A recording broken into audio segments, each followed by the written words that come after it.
안녕하세요. 오늘 하루도 사탐데이 강서윤의 사탐데이입니다. 오늘은 2025학년도 6월 고1 통합사회 어려웠던 문제들 함께 살펴보겠습니다. 우선 2번입니다. 지리 문제로 시작해 보겠습니다. 문제에서는 가지역과 비교한 나지역의 상대적 특징에 대해서 묻고 있는데 가지역과 나지역이 각각 어떤 특징을 가지고 있는지 한번 살펴보면 가지역은 갯썰매를 끌고 있는 원주민이라고 해서 눈이 엄청 많이 내리고 있고 그 썰매를 개들이 끌고 있죠. 딱 봐도 추운 지역 같죠? 중간 그림 지도의 윗부분에 존재하고 있습니다. 고위도에 존재하고 있다는 뜻이죠. 고위도의 한대기후입니다. 그러면 나지역은 카카오를 수확하는 농민이라고 되어 있어요. 특히 그림에 보면 적도 부근과 굉장히 가깝게 있죠. 카카오, 커피 자체가 우리가 보통 아프리카에서 많이 자란다고 알고 있죠. 그만큼 더운 나라, 열대기후에서 수확할 수 있는 작물입니다. 그래서 나 지역은 적도와 가까운 열대기후라는 것을 알고 있습니다. 지도만 딱 주는 게 아니라 가지역과 나지역의 특징까지 사진으로 보여줌으로써 난이도를 조금 낮춘 느낌은 드는데요. 그러면 한대기후와 비교한 열대기후의 특징을 한번 찾아보면 우선 세로축부터 한번 보자고요. 최난월 평균 기온이라고 해서 가장 따뜻한 월의 평균 기온은 당연히 열대기후인 나지역이 훨씬 높겠죠. ABC 중에 하나가 되겠고요. 기온의 연교차는 어떨 것 같아요? 당연히 한대기후가 연교차가 더 크고요. 열대기후가 연교차가 더 낮겠죠. 왜냐하면 문제 지도가 스칸디나비아 반도, 북유럽 쪽의 지도였어요. 저도 이제 방학이 여름과 겨울에 있다 보니까 여름과 겨울에 갈 만한 국가가 있나를 찾아보면 북유럽 쪽은 엄두도 못 내요. 겨울에는 너무너무 추울 것 같아서 영하 30도까지도 떨어진다는데 너무 빡셀 것 같아서 못 가고요. 대신에 여름에 가기에 좋은 국가라고 되어 있더라고요. 알아보니까 우리나라에서 한여름에 북유럽을 방문하면 가장 더울 때가 우리나라의 5월 정도의 기후라고 해요. 그래서 북유럽은 여름에 가기 되게 좋구나. 왜냐하면 제가 여름에 더운 나라, 겨울에 추운 나라 가는 거를 굉장히 싫어해요. 저는 여행을 리프레시라고 생각하거든요. 우리가 일상생활에서 접하지 못했던 그런 날씨, 기후, 문화를 접하러 굳이 큰돈을 내고 다른 나라를 가는 건데 여름에 굳이 우리나라도 더운데 더운 나라를 그리고 겨울에 우리나라도 추운데 추운 나라를 찾아가는 걸 저는 별로 선호하지 않습니다. 저는 이제 좀 우리나라와 반대 계절을 찾아가서 아예 다른 걸 즐기는 걸 되게 좋아하는데요. 그래서 겨울에 갈 만한 데가 있나 했을 때 북유럽은 아예 제꼈고요. 너무 추워. 오로라 이런 거 보는 것도 저는 관심이 없어요. 그래서 아예 제꼈고 여름에 북유럽 가는 게 좋구나 이런 것들을 좀 주워 들은 게 있습니다. 그래서 아직 가보지는 못했고요. 또 알아만 보지 또 돈도 너무 많이 들고 그렇게 썩 여기저기 돌아다니는 걸 좋아하지는 않아가지고 아직 가보지는 못했지만 그렇다고 하더라고요. 여튼 당연히 한대기후가 그래서 연교차가 엄청 크겠죠. 겨울에는 이렇게 개가 눈썰매를 끌어야 될 정도로 영하 30도까지 눈이 계속 쌓여 있을 정도로 춥고 또 따뜻할 때는 우리나라 봄 날씨까지 기온이 쫙 올라간다고 해요. 근데 요즘 특히나 지구온난화 때문에 여름에 30도가 넘기도 한다고 하더라고요. 이 북유럽 국가들이. 그런데 열대기후는 어때요? 그냥 1년 365일 덥죠. 그래서 연교차랄 게 크게 없어요. 그냥 항상 더워요. 겨울에 알아본 국가들이 조금 1년 내내 이렇게 고온다습한 국가들, 동남아나 이런 데 가는 것도 되게 좋아하고요. 이 나라는 언제 가도 덥습니다. 물론 열대기후 국가들도 어느 정도 연교차가 있겠지만 이 가에 나오는 한대기후만큼은 아니겠죠. 그래서 연교차가 되게 작다라고 할 수 있겠고요. 연 강수량은 어때요? 고온 다습한 데서 비가 많이 오겠죠. 우리나라만 봐도 여름에 비가 엄청 많이 오잖아요. 그래서 고온 다습한 이런 열대기후에서 연 강수량은 더 많을 것이다 라고 해서 다 조합해보면 C가 되겠습니다. 정답은 3번이에요. 그러니까 여기 표에서도 높은 쪽, 처음에 최난월 평균 기온 높은 쪽 3가지 남겨놨었고요.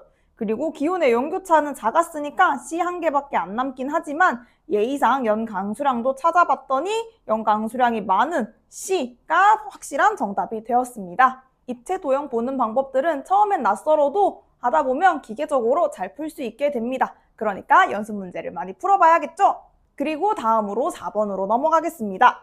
자, 이제 4번은 윤리 파트 문제가 나왔어요. 특히 평소의 통합사회보다 조금 더 학자 중심으로 풀어가야만 하는 난이도가 조금 높은 문제였습니다. 함께 살펴보면 우선 갑, 인간은 자연의 사용자다. 인간은 감히 자연 위에서 자연을 사용할 수 있다라고 봤어요. 인간 중심주의자죠. 첫 번째 줄 이어서 자신의 의지에 따라 사용하지 못할 것은 자연 안에서 아무것도 없다. 인간은 자연을 도구로 활용하고 이용하고 사용해야 된다라고 본 베이컨이라는 학자고요. 자연은 인간에게 이로움을 줄 수 있도록 우리 인간은 그 과학적 지식을 이용하여 이 이로움을 잘 이용해야 된다라고 했고, 그래서 베이컨이 했던 유명한 말이 아는 것이 힘이다 라고 했어요. 이때 아는 것은 이러한 과학적 지식을 이야기합니다. 과학적 지식을 많이 알수록 자연을 더 잘 이용해서 그 이로움을 인간이 취득할 수 있겠죠. 그런 뜻이었고요. 을 넘어가서요. 인간은 상호의존적인 부분들로 이루어진 공동체의 한 구성원일 뿐이다. 인간이 감히 자연 위에서 군림하거나 자연을 착취하는 존재가 아니라 인간은 다른 돌멩이, 호수, 바다와 같이 그냥 공동체 구성원 1에 불과하다. 우리는 이런 나무, 돌멩이와 같은 존재들과 상호 의존적으로 이 자연에 존재하고 있다. 인간이 살아가기 위해서 그 어느 것도 빠지면 안 되잖아요. 이 공동체. 우리는 물도 필요하고요. 육식을 위한 다른 동물들도 필요하고요. 그리고 풀, 나물 같은 것들도 필요하죠. 우리가 살아가기 위해서는. 정말 많은 것들과 상호 의존적으로 살아가고 있습니다. 이러한 관점에서 본 것이 생태 중심주의자죠.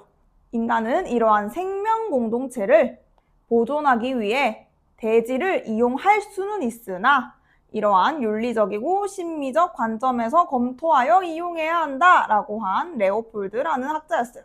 그럼 아래쪽에 그림을 바탕으로 갑과 을의 입장을 살펴보면 A에 해당하기 위해서는 갑만 이 말을 해야 돼요. 그러니까 갑은 동그라미, 을은 X라고 주장을 해야지 A에 명확하게 들어갈 수 있는 거고요. B에 들어가기 위해서는 갑과 을이 둘 다 맞아 라고 명확하게 말해야지 들어갈 수 있어요.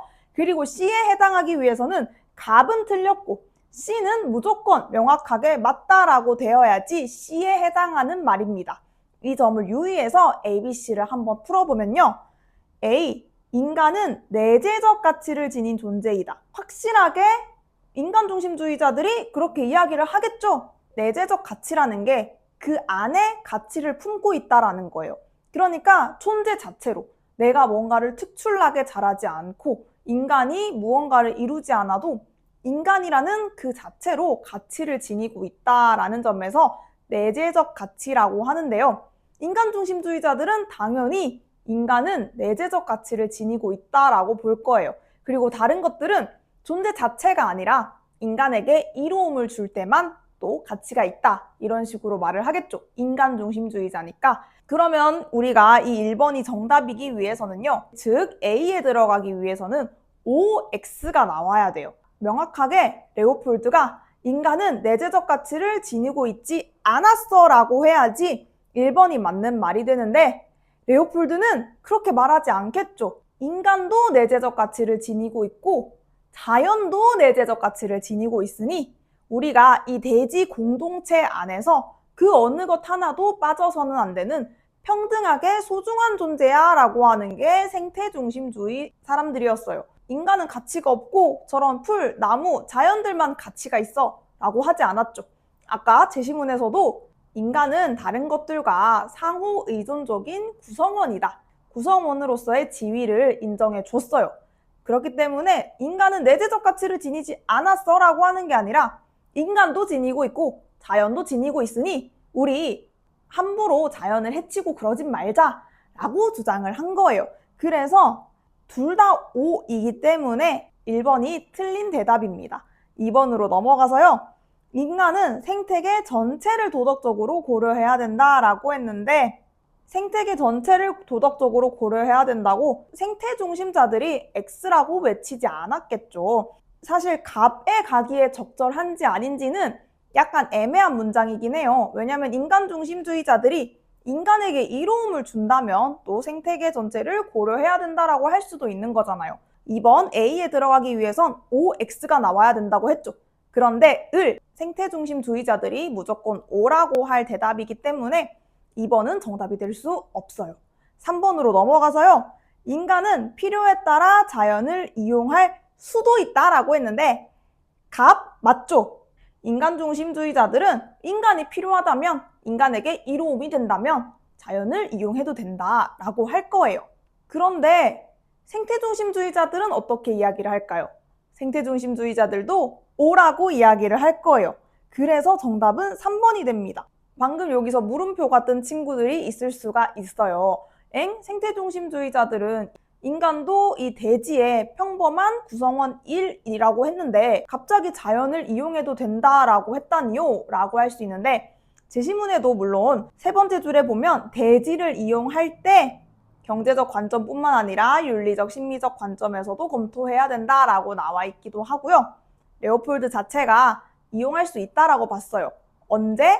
대신에 단서를 달아 놓은 거예요.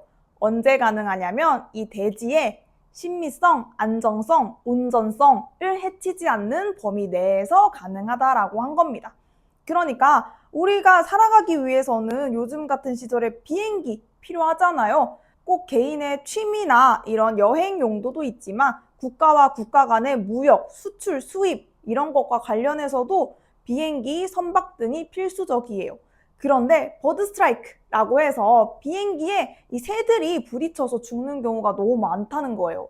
그런데 철새들도 기후에 따라서, 날씨에 따라서 옮겨 다니면서 생활을 해야 되는데 이 비행기에 새들이 너무 많이 치여서 죽으니까 인간이 지금 자연의 다른 구성원들을 좀 무자비하게 죽이고 있는 상황이죠.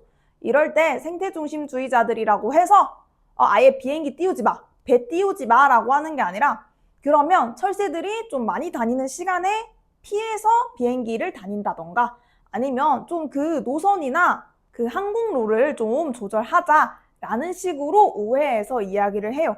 왜냐하면 인간들도 먹고 살아야 되잖아요, 자연에서. 고등 생물이다 보니 단순히 먹고 자고 뿐만 아니라 여가 중요하죠. 특히 우리나라에서는 너무 우리의 여가나 취미 생활을 조금 등한시하고 경시하는 경향 혹은 어른이 되고 나면 그걸 과시의 수단으로 삼는 경우도 있는데요.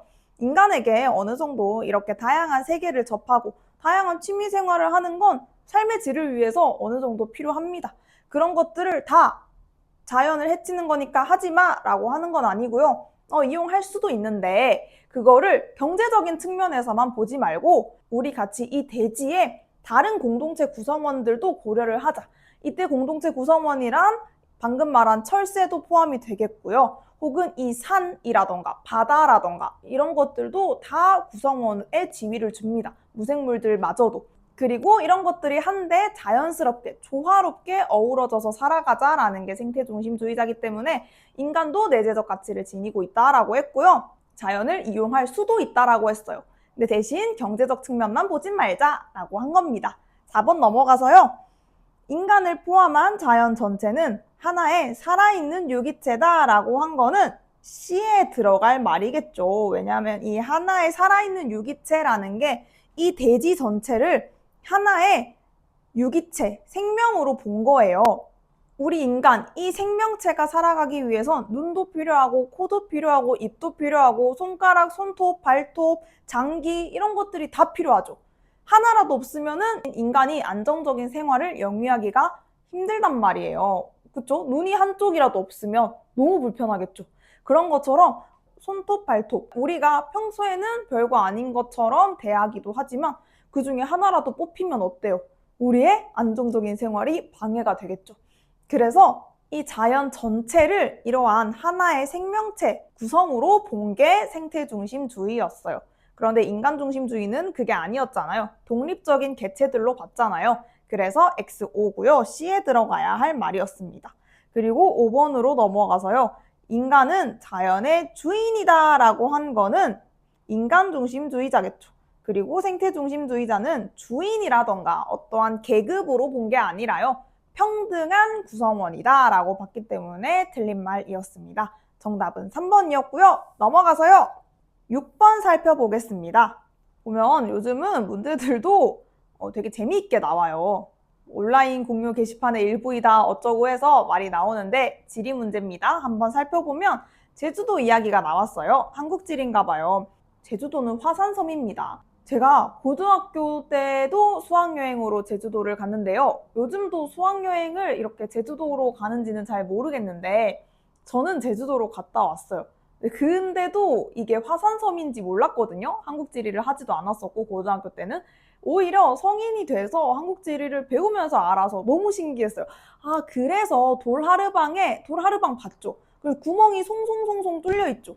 아, 그래서 돌하르방에 구멍 뚫린 현무암 재질로 되어 있었구나. 이거를 한국지리를 배우고 가니까 되게 흥미롭더라고요. 이거 문제에서 봤는데 이러면서. 그래서 여러분들도 한번 요거 배우고 제주도는 앞으로도 갈 일이 많으니까요. 한번 가서 보면 이거 현무암 이러면서 되게 나름 반가울 거예요. 저만 반가웠는지 모르겠지만 여튼 제주도의 다양한 화산 지형과 주민의 생활을 조사하기라고 해서 한라산 이야기도 나왔고요. 니은의 자연 휴식 연재라고 해서 저도 이런 게 있는지는 몰랐는데 우리의 이 소중한 자연 환경이 관광객들이 많아지면 훼손이 될 수밖에 없죠. 사람들이 하지 말라는데 왜 그렇게 누가 그렇게 하는지는 모르겠어요. 쓰레기 버리지 말라고 하면 버리고 가고 낙서하지 말라고 했는데 낙서하고 가고 거기서 담배 피면 안 되는데 담배 피고 가고 그렇게 해서 자연을 훼손하는 관광객들이 너무 많으니까 인간이 문제긴 하죠. 그래서 이렇게 평등한 구성원이긴 하지만 인간이 자꾸 사고를 치죠. 하여튼 이렇게 인간들이 자꾸 훼손을 하니까 자연휴식연제라고 해서 좀 일정 기간 자연이 훼손되지 않고 좀 쉴 수 있게 해주는 제도인가 봐요. 교수님들도 보면은 안식년이라고 해서 연구를 열심히 하다가 강의는 좀 쉬고 그동안 연구에도 좀 몰입하고 이런 제도도 있죠. 안식년이면 그냥 놀고 먹고 쉬는 줄 알았는데 연구를 하신다고 하더라고요. 뭐 눈에 뭐만 보인다고. 여튼 지가 뭐 이렇게 두면은 놀 것 같으니까 교수님들도 안식년이면 노는구나 했는데 하여튼 나름의 연구를 한다고 하더라고요. 하여튼 요 자연에게도 휴식을 좀 주자. 너무 훼손하고 난리가 났다라고 하는 겁니다. 또 디귿 넘어가서요. 주상절리라고 해서 주상절리는 한마디로 하면 돌기둥이에요. 돌기둥. 육각형 혹은 4에서 육각형 정도라고 하는데 이 육각형의 돌기둥을 이야기합니다. 돌기둥이 도대체 제주도에 왜 이렇게 많이 보이냐 하면 아까 화산섬이라고 했잖아요. 화산이 쫙 내려오다가 바닷물을 만나면 어때요? 바닷물은 높은 확률로 차갑죠. 그래서 우리가 여름에 대표적으로 많이 놀러 가는 곳 중에 하나가 해수욕장, 바다잖아요. 이 뜨거운 여름에 땅바닥이나 이런 데는 뜨거운데 바닷물은 상대적으로 차갑기 때문에 우리가 여름에 바다로 놀러를 많이 간단 말이에요. 용암이 신나게 흐르다가 바닷물을 만나면 어때요? 차갑죠? 신나게 흐르다가 차가운 바닷물을 만나서 쫙 급격하게 굳어버려서 수축하게 된 게 바로 주상절리, 돌기둥을 말하는 겁니다. 신나게 흐르던 용암이 이게 펑퍼짐하게 신나게 흐르던 용암이 차가운 바닷물을 만들어서 급격하게 냉각되었을 때 돌기둥이 되는 겁니다. 그게 주상절리였고요. 리을, 강한 바람에 대비한 돌담. 그쵸? 제주도에 보면 돌담집이 되게 많죠. 그게 바람이 너무 많이 부니까 섬이기도 하고 바다로 둘러싸여져 있기 때문에 바람이 엄청 많이 불어요. 그래서 제주도에 풍력 발전을 설치한 해 만에 말이 많았죠. 발전은 한다 쳐도 인간들이 살기에는 그 바람을 좀 막아야 되잖아요. 그쵸? 그래서 돌담 같은 것들도 많이 지었더라 라는 거였어요.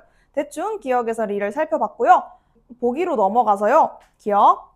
한라산의 정상부에는 분화구에 고인 호수가 있다. 백록담에 대한 설명이죠. 아까도 말했지만 저는 그렇게 굳이 사서 고생하고 굳이 또 이게 힘든 거라는 걸 별로 좋아하지 않습니다. 그래서 친구들을 보면은 한라산이나 이런 데 진짜 시간 내서 가서 등반하고 오고 그런다는데 저는 한 번도 아직까지는 그래 본 적도 없고요. 앞으로도 그럴 생각은 없습니다. 그런데 다녀온 친구들의 말로는 이게 진짜 제주도가 날씨 영향을 많이 받는데 백록담을 보면 되게 행운인 거라고 그런 말도 들었었어요. 여튼 이 분화구에 화산섬이니까 이게 빵 하고 산에서 용암이 빵 분출되는데 그러고 나면 여기 페인 부분이 남겠죠. 그런데 비가 오거나 지하수가 고이거나 해서 백록담이 형성된 이 호수가 존재를 합니다. 상식 차원에서 풀 수 있었고요. 그래서 기억은 정답이었고요. 니은 자연 휴식 연재, 아까 이 생태계를 보존하기 위한 노력이다 라고 했고요. 디귿 용암이 냉각 및 수축되는 과정에서 형성되었다 라고 아까 설명했습니다. 용암이 신나게 산에서 빵 튀어나와서 흘러 내려오다가 바닷물을 만나서 급격하게 쫙 냉각과 수축이 되어서 부피도 좀 줄어들겠죠. 그래서 육각형 기둥이 만들어졌다라고 하는 거였어요. 리을로 넘어가서요. 리을은 주로 주변에서 얻기 쉬운 석회암이 아니라 현무암이겠죠.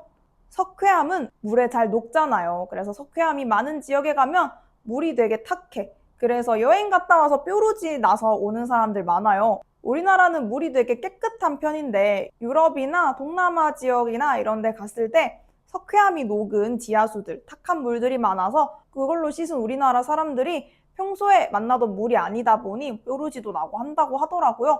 그럼 물에 녹기 쉬운 석회암보다는 돌하르방 생각하면 된다고 했어요. 현무암이 많아요. 현무암은 돌이 되게 단단하고 구멍이 많은 돌이죠. 우리가 화산 폭발했던 그런 장면들을 보면 뻥 하고 터지면서 가스가 확 분출되잖아요. 그런 것처럼 돌에서도 그 남은 기공이라고 해요. 현무암에 뚫려 있는 구멍들이 기공이라고 해서 거기서 돌들에 뜨거운 열을 받아 있다가 지표면에서 급격하게 확 식겠죠. 가스가 뿜어져 나오면서. 그래서 더 단단히 굳어지고 공기가 빠져나간 구멍들이 많이 있는 현무암을 이야기합니다. 대표적인 화산 지형의 돌이겠죠. 물에 잘 녹는 특징을 가진 석회암이랑은 다릅니다. 그래서 정답은 기억, 니은, 디귿 4번이었고요. 오늘은 마지막으로 12번까지 살펴보겠습니다. 다음을 주장한 서양사상과 갑과 동양사상과 을의 입장으로 옳지 않은 것을 물었는데요. 12번은 답을 찾는 건 굉장히 쉽게 되어 있어요. 그런데 선지들이 유의미하게 살펴보면 좋을 것들이 많아서 한번 다뤄보고 마치겠습니다. 우선 갑입니다. 행복을 위해 인간의 고유한 기능인 이성적 능력. 옛날 사람들은 인간만이 지닌 고유한 기능, 동물과 인간을 구분해주는 기능이 바로 이성이라고 봤어요. 요즘 사람들의 화두가 그거잖아요. 도대체 인간이 인공지능보다 나은 점은 뭘까? 이게 요 시대 사람들의 화두인데요. 옛날 사람들은 어떨까요? 도대체 저 지나가는 개보다 내가 나은 점이 뭘까? 종종 보면 개가 사람보다 나을 때가 있죠. 말도 더 잘 듣고 애교도 있고 심지어 생김새도 더 귀엽잖아요. 도대체 그럼 이 개보다 내가 나은 점이 뭘까? 옛날 사람들은 그 생각을 했는데 그래도 내가 저 개보다는 똑똑하겠지 라는 이 이성을 인간의 고유한 기능으로 봤고 이 부분을 되게 발전시키려고 노력을 많이 했습니다. 두 번째 줄 넘어가서요. 인간의 궁극적인 목적이 행복이다. 우리 인간의 삶의 궁극 목적. 인간의 이런 행동들을 타고 올라가다 보면 우리가 아플 때 병원에 가죠. 치료하려고. 우리가 병원에 가는 이유? 아프면 불행하니까. 건강을 찾아서 행복하려고. 우리가 공부를 하는 이유? 공부를 해야지 뭔가 그나마 미래에 조금 더 좋은 직장에 취업할 것만 같고 돈을 좀 더 많이 벌면 좀 더 행복할 것만 같으니까. 이런 식으로 우리 인간의 행동들을 타고 올라가다 보면 그 궁극에는 항상 행복을 인간이 염두에 둔다는 거예요. 행복을 바라보고 우리가 행동을 하는데 좀 약간 넌센스하죠. 행복하려고 하는 짓인데 너무 불행을 할 때가 있단 말이에요. 나는 분명히 행복하려고 공부를 하는 건데 나는 분명히 행복하려고 학교에 다니는 건데 오히려 이것들이 나를 너무 불행에 몰아넣는 경우들이 있죠. 예를 들면 공부 때문에 너무너무 스트레스를 받고 부모님과 갈등이 생기고 혹은 내가 학교에 나와서 특히 대한민국 사회에서는 그래도 고졸은 해야 될 것 같은데 내가 이 증명서 졸업장을 따려고 학교에 다니는데 이 학교 생활이 나에게 너무 불행하게 다가올 때도 있고 궁극적인 목적이 행복임에도 불구하고 그 과정이 너무너무 우리를 고통스럽고 불행하게 몰아넣는 경우도 많아요. 그럴 때는 이 나의 궁극 목적인 행복을 생각하고 과연 내가 지금 이렇게 하는 게 이 궁극적인 행복에 도달할 수 있을까? 스스로 한번 점검해 보시고요. 아니다라고 생각한다면 한번 과감히 일탈해보는 경험도 필요한 것 같아요. 제 생각에는. 하여튼 이 궁극 목적인 행복은 덕에 따르는 정신의 활동이다라고 주장한 게 바로 아리스토텔레스였죠. 1, 2번 선지부터 살펴보면 이 덕을 아리스토텔레스는 지성적 덕과 품성적 덕으로 나누었어요. 이때 말하는 품성적 덕이 바로 도덕적 덕을 뜻합니다. 우리가 보통 어떤 사람의 성품에 대해서 논할 때 저 사람은 되게 친절해, 저 사람은 되게 정의로워, 저 사람은 되게 배려심 깊어, 이런 성품이 보통 도덕적인 걸 말해요. 그래서 이건 번역의 차이인데요. 도덕적 덕, 성품적 덕, 품성적 덕 다 같은 말이고요. 시험에 종종 이런 세 가지 용어가 보통 혼용됩니다. 그래서 도덕적 덕은 옳은 행동의 습관화를 통해 형성된다라고 한 키포인트 단어가 세 가지가 지금 나왔어요. 윤사나 생윤회는 난이도를 조절하기 위해서 더 딥하게 다뤄지는데요. 이제 이 통합사회가 수능 과목이 된 만큼 원래 통사에서는 이 정도까지 딥하게 다루진 않았지만 과연 어느 정도 깊이까지 나올지는 모르는 거잖아요. 그래서 이번 시간을 빌어서 말해보면 일단 이 덕은 형성되는 거라고 아리스토텔레스가 강조를 합니다. 인간이 타고나는 게 아니에요. 노력을 통해서 형성하는 거예요. 없던 걸 만들어내는 거예요. 어떻게 만들어내냐면 습관화를 통해서 만들어내요. 우리가 매일매일 타인에게 짜증내고 찌푸리고 성내고 화내는 인간이 단 하루 웃으면서 친절하게 대했다고 그 사람 보고 와, 쟤는 진짜 친절한 사람이야 라고 하나요? 아니죠.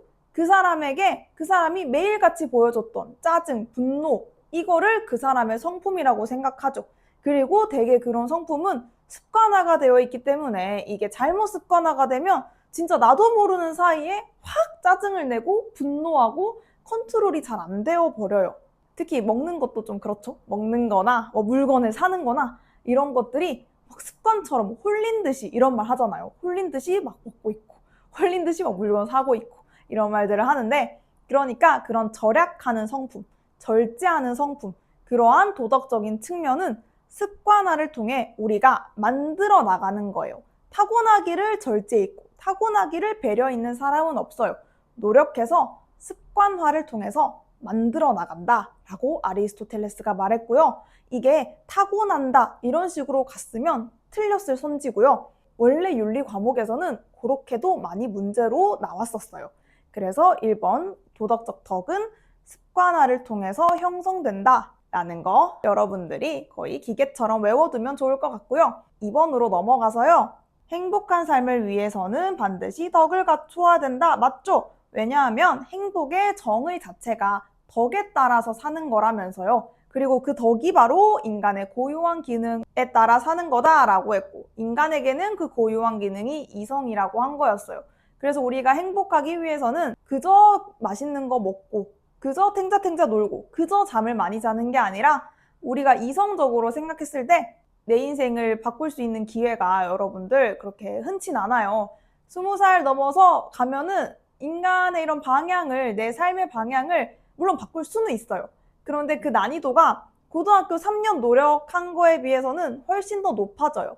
그래서 내가 이 시기에 물론 나 잠자는 것도 좋아하고 먹는 것도 좋아하는데 이 시기에 난 지금 공부를 더 열심히 해야 되고 밤에 이거 먹으면 더 졸려서 공부 안 되는데 일단 내일 아침에 일어나면 먹어야지 이런 식으로 생각하는 것도 궁극적으로는 내 행복을 위한 거잖아요. 단기적으로는 조금 참는데 고통이 있을지언정. 그래서 우리가 이성적으로 잘 생각해서 이걸 먹으면 물론 순간은 행복한데 나 이거 공부에 방해되면 어떡하지? 이런 것들도 이성적으로 생각을 해봐야겠죠.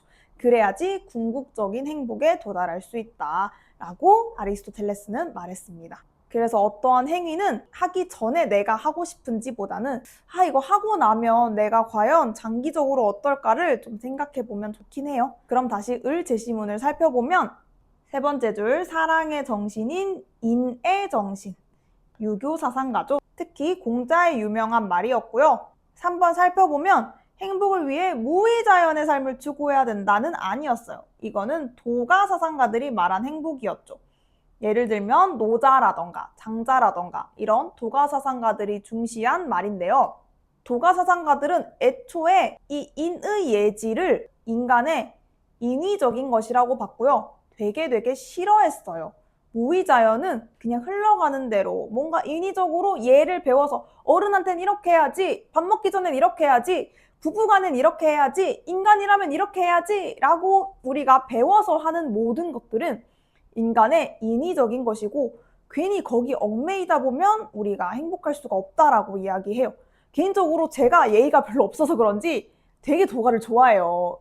보면 그런 것들 있잖아요. 선생님이면 이렇게 해야지, 여자면 이렇게 해야지, 너는 나이도 어린애가 이렇게 해야지, 이런 것들 있잖아요. 학생 때는 그게 되게 싫더라고요.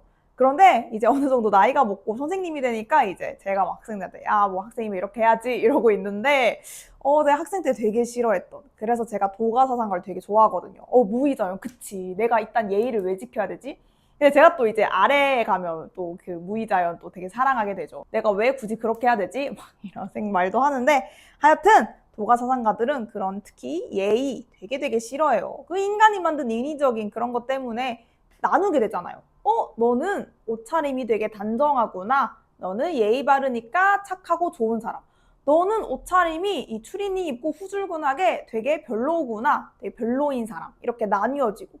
별로라는 평가를 들으면 어때요? 기분 나쁘죠? 그러면 난 옷차림을 그냥 나는 편한 추리닝을 좋아했을 뿐인데 모든 행동에 배째 맞아, 나 별로인 사람이야 이러고 되게 별로인 행동을 하게 된단 말이에요. 사실은 그 사람이 어떤 차림새든 어떠한 말투든 어떠한 행동을 하든지 간에 인위적인 잣대로 구분하지 않으면 또 우리가 흘러 잘 살아가게 되는데, 굳이 유교의 이 인위적인, 특히 인의 예시 때문에 이 사회가 혼란해졌다라고 하는 게 도가사상가였어요. 4번, 인을 실현하기 위해 부모에 대한 효를 다해야 된다라고 하겠죠. 인의 예지, 자식이면 부모에게 마땅히 효도를 해야지. 옛날에는 문안 인사도 아침에 막 드렸다고 하잖아요. 나가기 전에 말씀드리고. 저희 아버지께서도 이제 갔다 오면 갔다 온다, 어디 가면 어디 간다, 그 말을 좀 해라 라고 되게 뭐라고 하셨는데, 하여튼 저는 이제 왜 굳이 그래야 되지? 이런 생각하긴 했는데, 하여튼 이 부모에게 자식이면 마땅히 해야 되는 도리, 효를 지키고 그 예의를 지켜야지 라고 한 유교 사상가였고요. 5번으로 넘어가서요. 참된 행복을 위해 욕구를 절제할 수 있어야 된다. 아까 아리스토텔레스도 당연히 먹고 싶다고 막 먹고 자고 싶다고 막 자고 그게 행복이 아니라고 했어요. 장기적인 나의 궁극적인 행복을 위해서 내가 해야 될 거를 이성적으로 생각해서 조절하고 절제하라고 했고요. 마찬가지 유교 사상가들도 너 사고 싶은 거 다 사면서 사치하면서 살아라고 하지 않겠죠. 그리고 너 하고 싶은 대로 하면서 살아라고 하지 않겠죠. 예의를 지키면서 너가 너 마음대로 하고 싶어도 좀 절제하면서 살아. 너 마음대로 집 밖에 나가고 싶어도 부모님께 한번 어디 간다고 말씀드리고 그렇게 살아. 자식으로서의 도리를 다해 라고 절제하라고 하겠죠. 정답은 쉬웠어요. 3번이었고요. 오늘은 이렇게 2번, 4번, 6번, 12번까지 4문제 함께 다뤄봤습니다. 오늘도 재미있고 유익한 시간이었으면 좋겠습니다. 사탐은 강서윤.